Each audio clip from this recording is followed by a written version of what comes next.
Sa mapagpalang araw po sa inyong lahat. Ngayon po ay April 21, 2023, Biyernes para sa ikalawang linggo ng Pasko ng Pagkabuhay.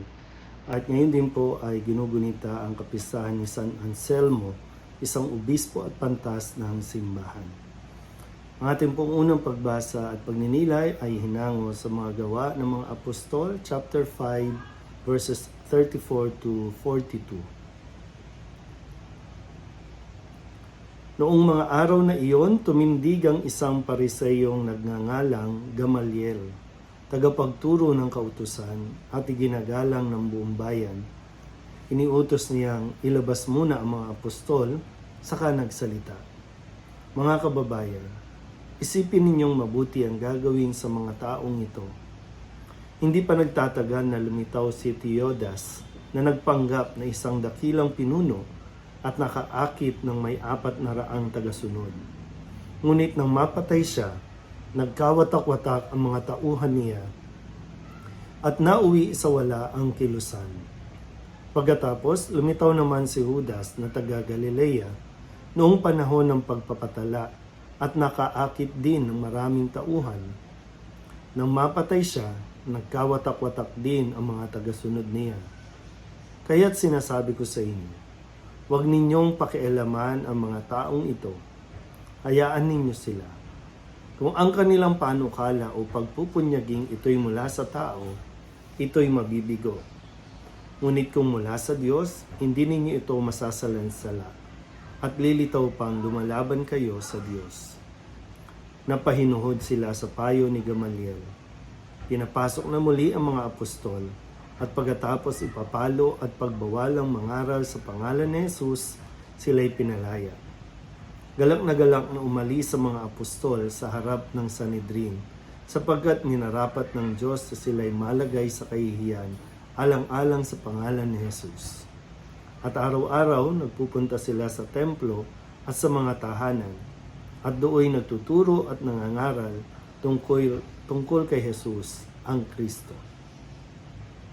Ang salita ng Diyos. Muli po, isang mapagpalang araw sa inyong lahat. Araw po ng Biyernes para sa ikalawang linggo ng Pasko ng Pagkabuhay. At patuloy nga po natin naririnig ang kwento at karanasan ng mga apostol sa kanila pong pagsisimula na pagpapahayag ng tungkol kay Kristo, tungkol sa ating pananampalataya, na si Kristo'y namatay, si Kristo'y nabuhay, at si Kristo'y babalik sa wakas ng panahon. At itong si Kristo, kung paano nilang naranasan, paano nilang nakilala, ay sila rin naman nilang ginagawa ngayon. Pero syempre po, hindi po madali ang magsalita tungkol kay Kristo dahil marami po ang nagki-question sa kanila at sinubukan din sila na patigilin o patahimikin. Halos pagbawalan nga, sila po ay hinulong, sila ay pinalatigo para lamang po matakot. Pero sadyang mas nananaig ang katapangan, dulot ng kanilang pananalig kay Kristo at pagsunod mismo kay Kristo na gawin ang kanilang misyon na maipahayag ang tungkol kay Kristo. Nawa, sa atin din po karanasan, kung wala pa man tayo sa kalingkingan ng ating misyon, pero sa abot natin makakaya sa bawat araw, sa trabaho man o sa pakikisalamuhan natin sa labas, ay patuloy nawa natin na isa puso ang aral na atin pong natutunan tungkol kay Kristo sa pamamagitan din siyempre ng mga nababasa at naririnig natin mula sa Ebanghelyo, sa banal na aklat o sa Biblia, na hindi man natin naranasan o nakita mismo, pero yun nga po, sabi, gamit ang ating pananampalataya at manalig lang tayo sa mga ipinahayag ng mga alagad, tayo po ay maliligtas. Pero yun nga po, yung misyon sa atin ay dalhin natin lagi si Kristo sa ating pang-araw-araw na buhay, sa ating pananalita, sa ating pag-iisip, sa ating pagkilos. Pwede tayong pagtawanan, pwede tayong questionin, pero sabi nga, kung talagang ito ay gawain ng Diyos, at ninanais ng Diyos, no? Wala sino man sa atin ang magkakaroon ng kapangyarihan na tayo po ay pigilan, no? O kumbaga pagbawalan. Pero ngayon naman, wala pa naman nagbabawal sa atin, pero ang kailangan natin harapin ay yung hiya, no?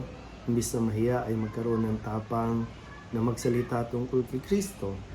Marami kayo na mga may social media, iba't ibang platform, no, ng ating online. Wag po tayong makornihan, wag tayong mahiya na kung anong sasabihin at pwede, no, sa makabagong pamamaraan. Kapag nag-post ka ng tungkol kay Kristo, merong mga bashers o bashing na gagawin. Meron din naman na didedmahin ka, no? Pero siyempre kailangan natin tandaan, ito ay gawain ng Diyos, hindi ito gawain natin, hindi ito achievement ng tao, ito ay gawain ng Diyos. Kaya kung may mag-dislike man, huwag natin itong pansinin, no? I mean, huwag tayong magpa-apekto. Kasi kung sa 10, no, na nakabasa, nakapakinig sa iyo, meron talaga dyan hindi matutuwa o hindi magugustuhan ng iyong sinabi. Pero merong isa dyan ang pwedeng matouch o matulungan mo dahil sa iyong pinost tungkol kay Kristo. At sapat na yon, no? Sapat na yon, kahit isa lang, no? Okay na yon. The rest ay siyempre ipabayan na natin sa Diyos dahil nga ito ay gawain ng Diyos, hindi atin. Tayo lamang ay tinatawag, no, na maging katuwang sa gawain ito dahil kahit wala tayo ay kikilos at kikilos ang Diyos para maiparating niya ang kanyang mensahe sa mga taong higit na nangangailangan ng kanyang salita. Dahil ang salita ng Diyos ay salita bumubuhay. Muli po, isang mapagpalang araw sa inyong lahat.